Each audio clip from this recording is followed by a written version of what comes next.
Assalamualaikum warahmatullahi wabarakatuh. Alhamdulillahi wassalatu wassalamu ala rasulillah Nabiyyina Muhammadin wa ala alihi wa sahbihi wa man sara binahjihi ila yaumiddin. Alhamdulillah, kita bisa dapat kembali untuk melanjutkan pelajaran kita, yaitu pelajaran bahasa Arab, dan kita masih pada pembahasan dhamir. Pertemuan yang telah lalu kita telah membahas tentang dhamir. Dhamir adalah merupakan kata ganti dan dia termasuk diantara bagian daripada tanda isim yang ma'rifat. Kemudian dhamir ada dua macam. Yang pertama adalah dhamir dhahir, yang kedua adalah dhamir mustatir. Dhamir dhahir adalah dhamir yang nampak. Ciri tanda kalau dhamir itu nampak adalah terlihat, terbaca, dan tertulis dalam sebuah kalimat. Dan itulah yang dinamakan dengan dhamir dhahir. Kemudian mustatir adalah dhamir yang tersimpan. Yang akan kita bahas sekarang bukan dhamir mustatir, tetapi adalah dhamir dhahirnya. Kemudian dhamir dhahir ada dua macam. Yang pertama adalah dhamir dhahir munfasil, yang kedua dhamir dhahir muttasil. Dan yang akan kita bahas adalah dhamir dhahir munfasil. Yang telah kita selesaikan adalah dhamir dhahir munfasil. Dhamir dhahir munfasil ada dua. Yang pertama munfasil rafa, yang kedua munfasil nasab, dan yang sudah kita selesaikan adalah dhamir dhahir munfasil rafa. Sekali lagi, pada pembahasan dhamir dhahir munfasil rafa dikatakan munfasil karena terpisah dari kata yang lain. Disebut dengan rafa karena keberadaan dhamir ini menempati tempat isim yang rafa. Dan salah satu di antara isim yang dirofa adalah ketika isim tersebut di awal kalimat dan bentuknya adalah dhamir, atau ketika isim tersebut sebagai subjek atau pelaku dan pelaku ini bentuknya dhamir, kemudian terpisah dari kata yang lain. Maka inilah yang disebut dengan dhamir munfasil rafa. Thayyib. Contoh yang sudah kita berikan adalah jaa huwa. Pada kalimat jaa huwa. Jaa huwa, huwa disebut dengan dhamir munfasil rafa. Kenapa? Karena huwa berada di tempat isim yang rafa. Dalam hal ini dia berkedudukan sebagai subjek atau fa'il. Dan fa'il atau subjek dalam bahasa Arab adalah termasuk salah satu di antara isim yang dirafa. Karena dari dhamir, maka dhamir tadi disebut dengan munfasil rafa. Adapun lafaz dari dhamir munfasil adalah huwa, huma, hum. Kemudian hiya, huma, hunna, anta, antuma, antum, anti, antuma, antunna, ana, nahnu. Ini adalah merupakan macam-macam jenis daripada dhamir. Dimanapun kita jumpai dalam sebuah kalimat ada dhamir huwa misalnya, ada anta misalnya, ada ana misalnya, kemudian dia berada di tempat isim yang rafa, maka disebut dengan dhamir munfasil rafa. Contoh, kul huwallahu ahad. Pada kalimat qul huwallahu ahad, di situ ada kata huwa, maka disebut dengan dhamir munfasil rafa. Munfasil karena dia terpisah dari kata lain. Rafa'nya karena dia berada di tempat isim yang rafa. Pada kalimat itu dia berada di tempat isim yang rafa, sehingga huwa disebut dengan dhamir munfasil rafa. Contoh lagi misalnya, wala ana abidum ma abattum. Dalam ayat wala ana abidum ma abattum, di situ ada anta, di situ ada ana, wala ana. Maka ana disebut dengan dhamir munfasil rafa. Munfasil karena terpisah. Coba antum cek dalam Al-Qur'annya surat Al-Kafirun. Wala ana, dia terpisah dari kata lain. Kemudian pada kalimat itu berada di tempat isim yang rafa, sehingga ana disebut dengan dhamir munfasil rafa. Dan kebanyakan dhamir munfasil rafa lafadznya adalah itu. Huwa terlafadzkan huwa, ana, anta, antuma, anti, dan seterusnya. Contoh lagi misalnya, hal antum syakiruna, hal antum syakiruna. Mana dhamirnya? Antum. Dia disebut dengan dhamir apa? Munfasil rafa, karena keberadaan dia adalah terpisah dari kata lain dan terletak di awal kalimat. Makanya dia disebut dengan dhamir munfasil rafa. Dan ini adalah merupakan tambahan contoh-contoh dari dhamir munfasil rafa. Kemudian kita berlanjut pada dhamir yang munfasil yang kedua, yaitu munfasil nasab.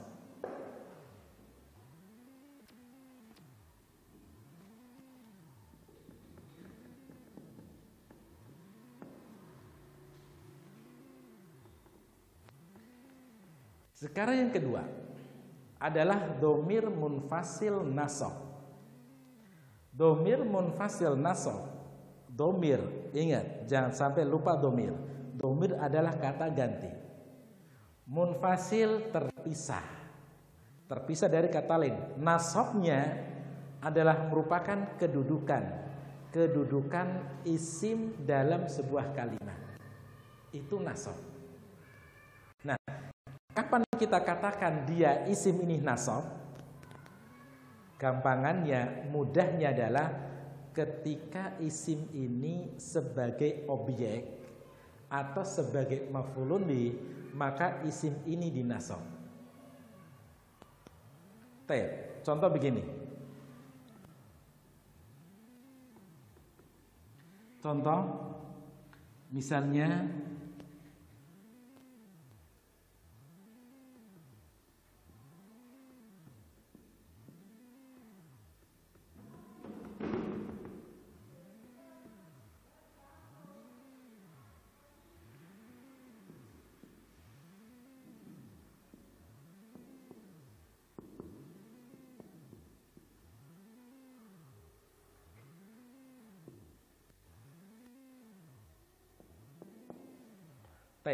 untuk sebagai gambaran untuk menyebutkan kata nasab adalah ini. Ma akramtu illa Muhammadan. Aku tidaklah memuliakan kecuali kepada Muhammad. Itu maknanya. Pada kedudukan kalimat ini, Muhammadan berada di tempat isim yang nasab. Nah, kalau Muhammad ini kita ganti dengan domir, Muhammad kita ganti Muhammadan, adalah tadi tempat isim yang nasab. Kalau Muhammadan ini kita ganti dengan domir, maka domir tersebut dinamakan domir munfasil nasab. Contohnya adalah kita ganti pada anta, iyyaka. Ma akramtu illa iyyaka. Ma akramtu illa iyyaka. Aku tidak memuliakan seseorang kecuali kepada kamu. Maka sekarang iyyaka disebut dengan domir nasab munfasil atau domir nasab munfasil. Kenapa? Karena domir ini keberadaannya terpisah dari kata lain, kemudian nasabnya karena berkedudukan sebagai objek atau sebagai maf'ulun bih. Dan domir nasab munfasil macam-macamnya adalah sebagaimana apa yang ada pada kitabnya. Baik, domir nasab munfasil adalah sebagaimana apa yang ada pada kitabnya.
Baik. Yang pertama adalah iyyahu, iyyahuma, iyyahum.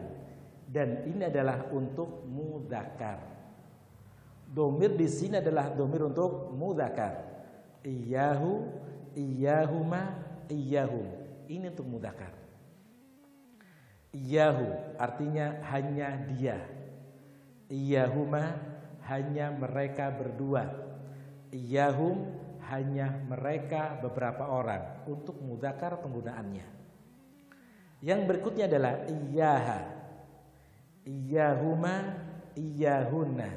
Iyyaha hanya dia untuk muannas. Iyyahuma hanya mereka berdua muannas. Iyyahunna hanya mereka beberapa orang tapi untuk muannas. Baik. Kemudian yang berikutnya, ini orang ketiga.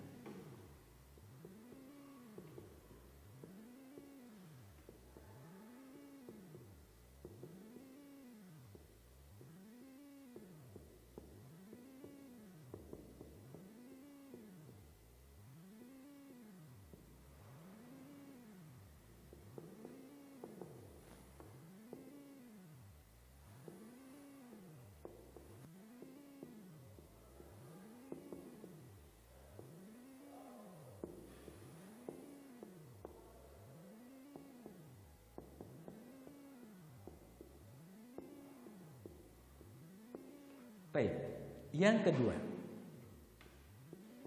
adalah iyyaka,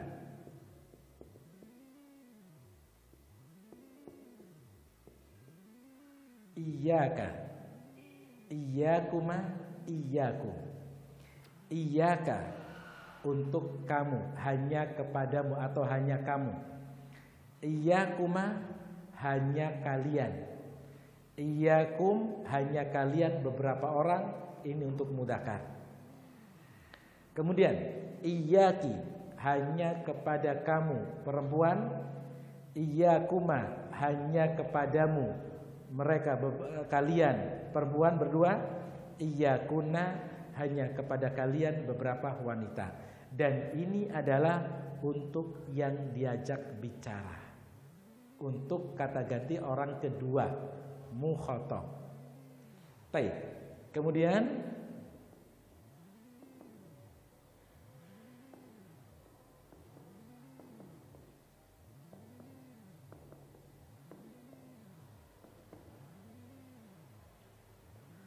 yang berikutnya adalah iyaya dan iyana. Iyaya hanya kepada saya, iyana hanya kepada kami. Dan ini adalah untuk orang pertama yang berbicara. Dan inilah yang disebut dengan dhamir nasab munfasil. Gampang. Jadi untuk mengetahui jenis-jenis daripada dhamir nasab munfasil itu sangat gampang. Yaitu tinggal kita ingat, kalau ada dhamir semacam ini keberadaannya, maka dia adalah dhamir nasab munfasil. Thayyib, penggunaannya dalam sebuah kalimat. Penggunaannya dalam sebuah kalimat adalah penggunaan dhamir nasab munfasil dalam sebuah kalimat dengan menggunakan lafadz iyyahu sampai dengan iyana adalah satu, bisa terletak di awal kalimat jika kalimatnya positif. Satu, jika terletak atau bisa diletakkan di awal kalimat keberadaannya jika kalimatnya positif. Yang kedua, bisa di akhir kalimat jika terletak setelah illah. Jadi harus dicatat, keberadaan dhamir nasab munfasil dalam sebuah kalimat itu gampang kita tebak, artinya gampang kita kenali.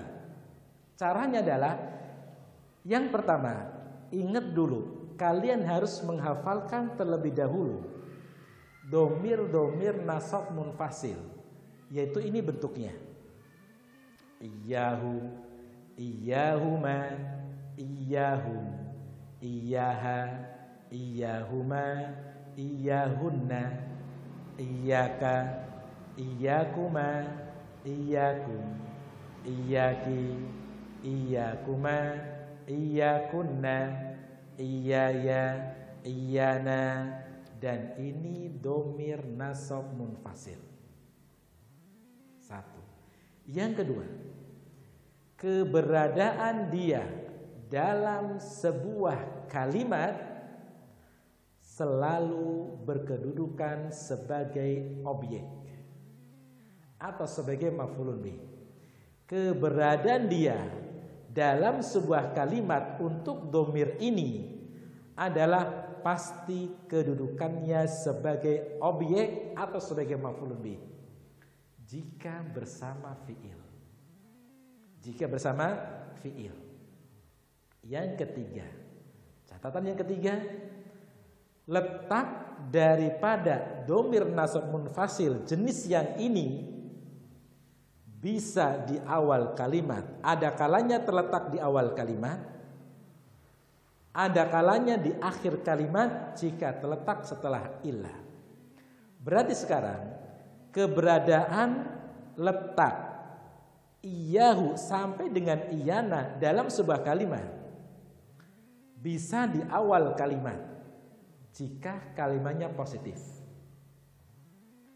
Yang kedua, bisa di akhir kalimat jika setelah illah. Contoh, tentunya kita ingat contohnya adalah dalam surat Al-Fatihah, itu masyhur. Contoh yang sangat terkenal. Kalau nggak hafal rugi. Apa contohnya? Iyyaka na'budu wa iyyaka nasta'in. Antum perhatikan ayat ini. Iyyaka na'budu. Ada dhamir nasab munfasilnya. Mana? Iyyaka. Ingat, dhamir iyyaka ketika dalam sebuah kalimat dan dia bersama fiil cuma satu kedudukan. Dia sebagai objek. Dan jenis domirnya adalah domir iyyaka. Jadi domir iyyaka dalam sebuah kalimat ketika dia bersama fiil, maka kedudukannya hanya satu, yaitu sebagai maf'ulun bih atau sebagai objek. Oleh karenanya dia disebut dengan munfasil nasab. Yang kedua, letaknya dia di awal kalimat. Iyyaka na'budu. Letaknya di mana? Di awal kalimat. Kenapa? Karena pada kalimat itu dia berada, atau pada kalimat itu dia bentuknya adalah kalimat yang positif, bukan kalimat yang negatif.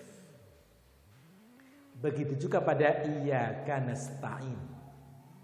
Kalimat tersebut adalah kalimat yang positif bersama fiil, maka letaknya di awal kalimat. Itu letak iyyaka. Kapan kita meletakkan iyyaka dan seterusnya atau dhamir nasab munfasil jenis ini di akhir kalimat? Jika terletak setelah illah. Ingat pada contoh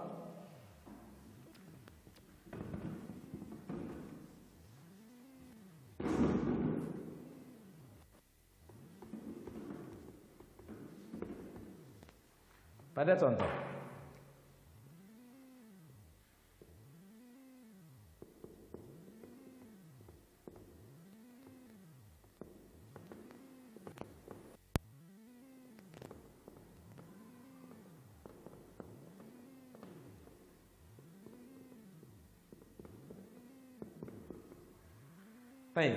contoh wa qadha rabbuka alla ta'budu illa.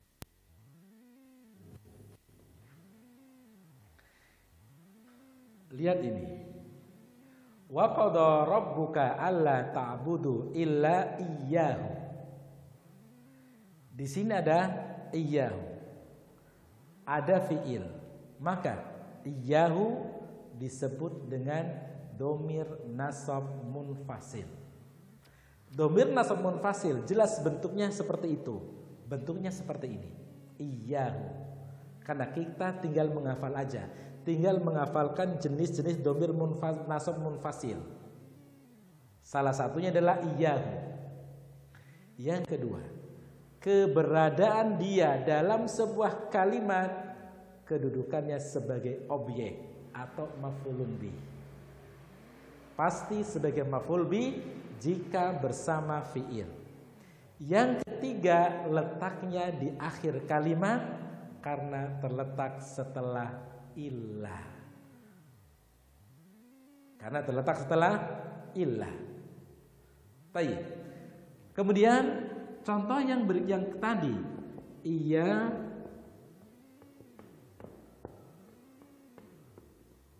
iyyaka na'budu. Maka iyyaka juga disebut domir nasab munfasil karena lafadznya adalah lafadz iyyaka.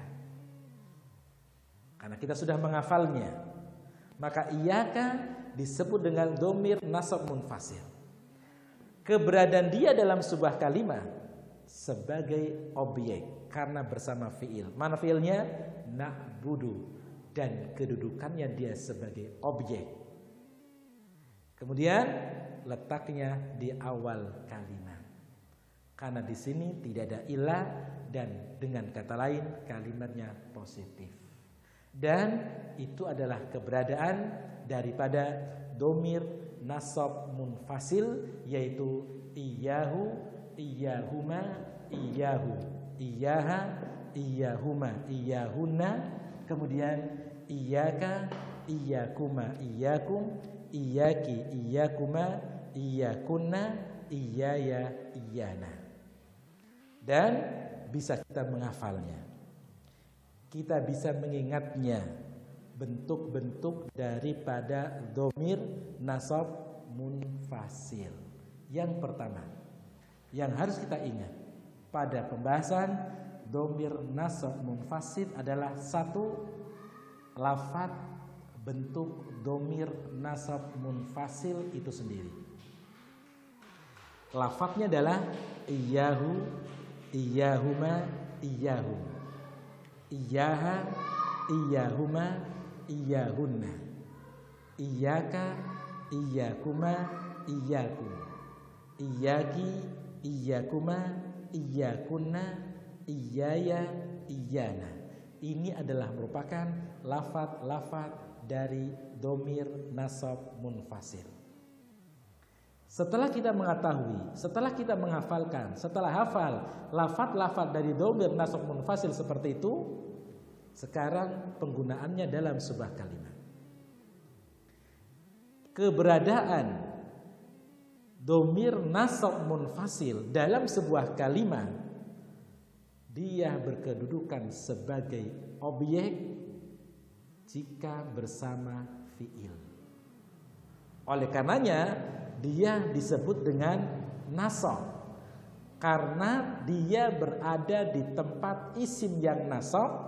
Dalam hal ini dia satu kedudukan, satu tempat, yaitu sebagai objek. Dengan kata lain, bisa dipastikan kalau kita menjumpai kata iyyahu sampai dengan iyana dalam ayat, kemudian kok ada fiil, berarti inilah yang disebut dengan dhamir nasab munfasil, karena kedudukannya sebagai maf'ul bih atau sebagai objek.